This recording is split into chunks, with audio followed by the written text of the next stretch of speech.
Hey guys, today we're going to change the oxygen sensors on this 2000 F250 with the 5.4 liter V8. If this video is helpful, you smash that thumbs up button, drop a comment down below for the algorithm. Really helps out a lot. Alright, we're underneath the truck here, and right here's the first one we're going to do. So we're just going to cut this little zip tie and unplug it here. You just push this lever down and pull it out of the socket.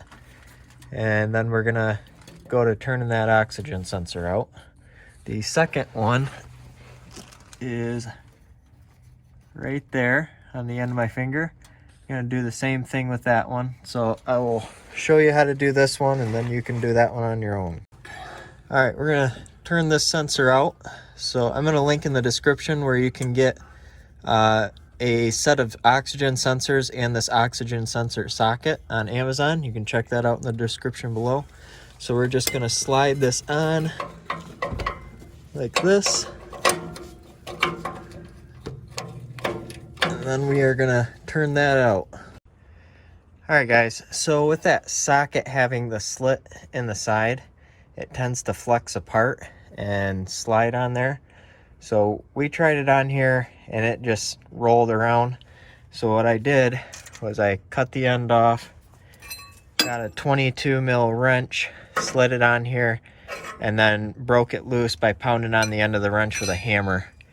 And that did great, even with having some rounded edges on here, broke it right loose. So I would, if that socket starts to like flex apart a little bit, I would just go right to a wrench. If you're in the rust belt like we are, that rust is going to make it hard to get that out, and that socket might not work for you.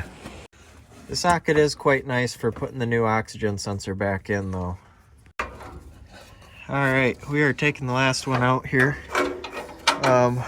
One good little note is to, once you get it broke loose and you get a little gap in the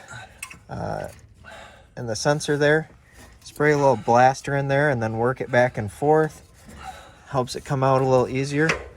And we, in order to get this one out, put the 22 millimeter wrench on it, and then took another wrench, hooked it around the open jaws, and we're able to crack it loose with it that way.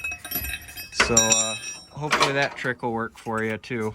If this video is helpful, smash that thumbs up button, leave a comment down below, and thank you for watching.